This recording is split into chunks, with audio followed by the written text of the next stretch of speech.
Hello, everyone. Today is July 14th, 2010. Welcome to Global Government News. I am Darko. The title of this article is G-20 Arrest, a quote, dry run, says Sinn Féin veteran. So spectators were held in cages like this, only slightly larger, with an outhouse and a bench. And this was similar to Copenhagen. They had these cages. They called them either the dog cage or the kennel or something like that. I remember watching the Dutch news and they were saying something about dog kennels. But it's how they see us. I mean, we're slaves, right? To the extent, as far as what we can do and our political freedom and our freedom of expression and our having to go to free speech zones. This is our reality now, is dog cages. And what was it in Toronto? The great, is that a Great Wall of Toronto? A fortress? Yeah, that's what Russian TV was calling it. They called it the Toronto, Fortress Toronto, because they have a big, 10, 12-foot fence, wrought iron fence, and you can't climb over it, and it surrounds the entire G20 summit, so that you can't actually go there and just at least yell, "Hey, you scumbag! You're still in our country down the river." You can't even do that. But in order to really just send it home that we're slaves, in Canada they changed or added something to their Public Works Act, which allowed them basically just total Nazi-like powers, where they can go around and interrogate and ID people and show their citizenship and all kinds of just really crazy stuff. They can go way, way far away from the actual summit and the protests and go into parks and all sorts of public and private places and just start messing with people. But that is just one small tidbit of it. And so I'm going to get in there and I'm going to read these 10 things that he has listed here, and then I'm going to bust into another video that I produced. Well, I didn't produce it, but it was footage that was going on the internet, and I was able to capture that and put it in a video. And I call it the Archive of Abductions, because that's what they're doing now. They're practicing getting people into camps, seeing how they will react to it, provocateuring, setting cars on fire, and seeing what people will do. I mean, not only justifies them acting like a bunch of freaking Nazis and abducting people and throwing them into dog cages, it conditions the people to accept it, but it also gauges how much they're willing to take.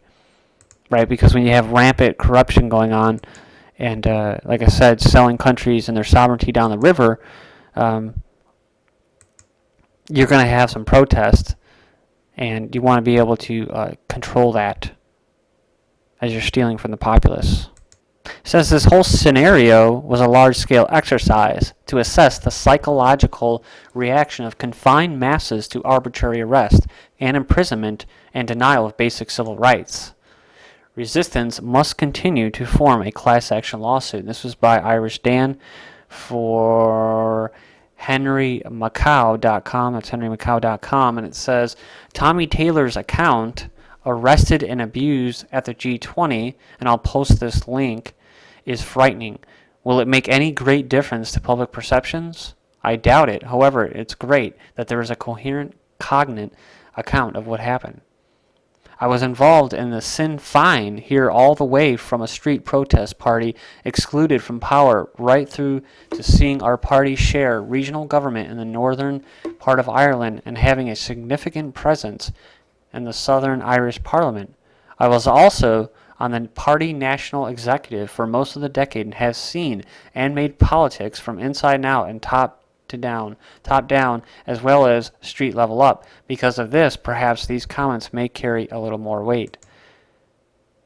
While this mass citizen arrest took place during the summit meeting protests, it is obvious that far more is involved here than mere optics of justifying cost, right? Because they spent they say, this is according to the officials in Canada, that they spent $500 million on 20,000 law enforcement Nazis. So they just wanted to justify the cause by lighting cars on fire and whatnot, but it was more than that. And that's what this individual is saying. He's saying anyone familiar with the accounts of the roundup of citizens in Chile after the overthrow of the Allende government there and their imposition of a military dictatorship can identify the parallels in the detention procedures.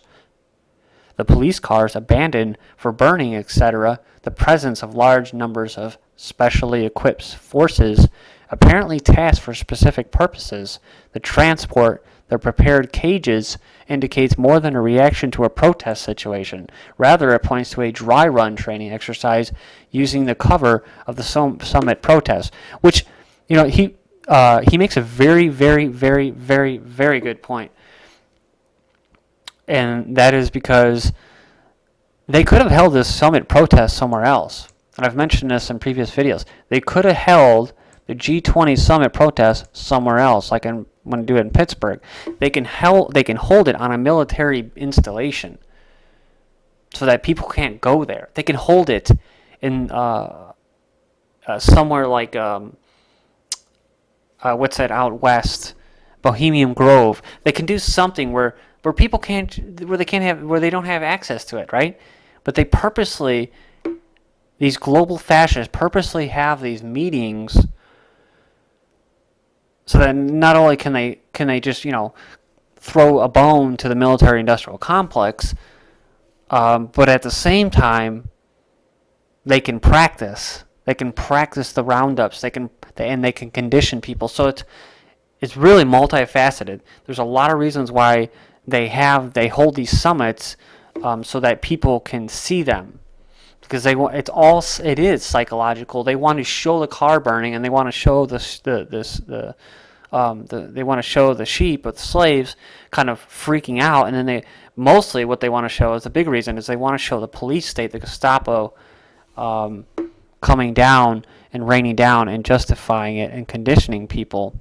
It says, with regard to the cages and facilities provided, any low-ranking Red Cross administrator setting up a temporary facility for holding a few hundred to a few thousand people would give immediate concern.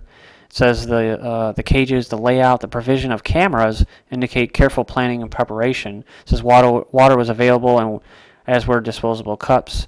It was not issued in the amounts required. Basic food was available. It was deliberately withheld. The holding pens were secure, yet people were unnecessarily held in plastic or steel handcuffs, otherwise known as hog ties, even though these added little security. Rationing toilet paper is another indication of what it was afoot. And he goes on to say that it was a reading from a translation from a CIA-inspired manual used by the Shah of Iran's forces, where all things came under the title denigrating the captive's self-esteem, nothing new in the treatment of young women. The same tactic was used to attempt to demoralize and break women political prisoners in the Armagh jail during the early 80s. Says this whole scenario, as documented by Tommy, seems geared to be a large-scale exercise using the availability of protesting human resources for a mass arrest to assess the psychological reaction of confined masses to arbitrary arrest, imprisonment, and denial of basic civil rights. As such, the authorities will be assessing ease of arrest, docility during the transport, acceptability of confinement, reaction to various deprivations. You might want to check out this article on your own. Very good. I'm going to cut to this video. Thank you for joining me. Queen to arrive at Eastern and Cape. We had witnessed in the span of half hour since arrival 3 individuals released to a crowd of cheers from the gathering. One individual, Edward, in his 40s, story. He was walking the streets at 2 a.m. The TTC wasn't functional, was trying to get back home, and when he witnessed a box of oranges sitting there, he picked it up, not even realizing there was a protest nearby. And Craig, we were just, sorry to interrupt you, we were just showing a video from moments ago of these arrests. We're watching individuals being brought down to the ground. This is moments ago, video from moments ago. Individuals being brought down to the ground. We're looking at pictures right now of 2 officers and what appears to be a very dramatic